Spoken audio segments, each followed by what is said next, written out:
Hi guys, here Romy from Musa XO, this channel, and today I want to share with you something that I find transformative. I want to say it's another mini game changer. It advances your evolution. I can't imagine continuing to evolve without having an awareness of this to some degree. And it's about intention, and I'll explain to you in a second. And I want to say how when you get into the habit of observing this practice, which is a practical spirituality, is a practical philosophy angle. It has to simplify your life. It has to make your life better. When you get into the practice of doing this, you will find that your judgment towards yourself and to others decreases, your guilt decreases too, and by default, your self-love increases. And when I say self-love in the context of Musa, synonym to empowerment. It's not the self-love some people talk about, like a light,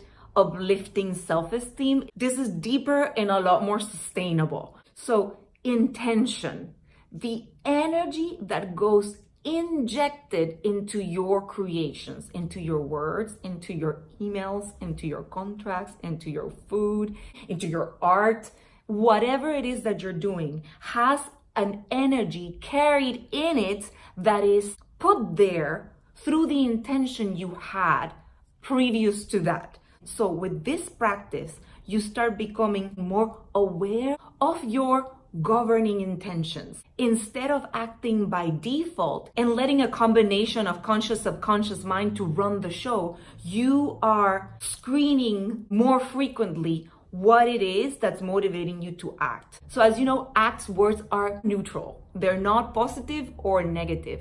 It depends on the energy that goes inside of them. So they can be benevolent or they can be malefic, depending on the motivation that's injected in them, right? Everybody understands that, but it's different to make it a personal practice of evolution and personal empowerment. So when you make it a habit to know and be in contact with your intentions, you're less confused, less overwhelmed, and more in your integrity. Because when you start practicing being aware of your intention, your purest intention will always drift you back to your integrity. You will know that feeling of being in alignment with your integrity and not in alignment with your integrity. It doesn't matter if your intention per se is not of the purest, highest form. It continues to be a very empowering practice. And I'll give you an example. I recently completed something that immediately after I shipped it, I felt strange inside. I quickly jumped into revising my intention. And I thought, the motivation behind my act wasn't all benefic. I actually intended in some way to poke the person. There was a part of me that was conscious that this act was going to trigger some sort of pain on the other person. I had done that intentionally. Again, the intention wasn't of the purest form, but at least I felt in my integrity of being honest with myself. So you can be in your integrity that you're angry. But even in that moment, when the intention behind the act wasn't that of Jesus Christ, I was aware of it. It was empowering to be clear about it and be honest about it. Can you imagine people being honest with themselves about their intentions? Oh, let me send him an email. I just want to check if he got home safe. He mentioned something about his grandma. Let me check if his grandma's okay. Or are you trying to make him not forget you because you're scared that he's going to go out with somebody else or whatever?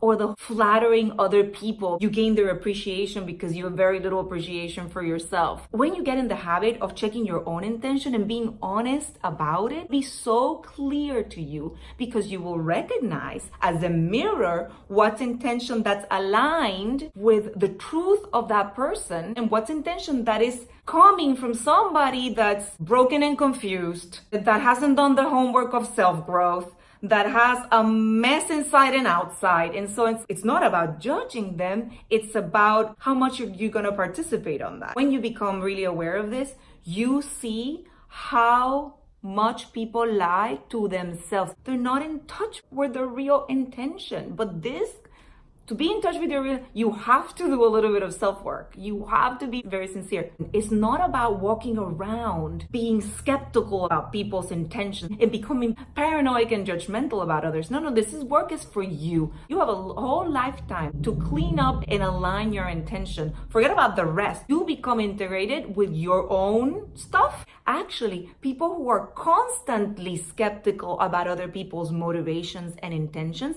have a mumbo jumbo of their own intentions. So remember, this exercise is to decrease judgment and guilt and confusion and increase clarity. Carry that. It's so practical with this channel. So many times the message, the phrases, the videos are imperfect, but the intention behind it, it's always clear to empower authentically, to push people to find their truth and to live their truth. You can apply that to anything that you're doing, even if you're cooking. Very different to be cooking angry, injecting your food with energetic venom, or to be cooking with love, infusing the food with love. Stop it.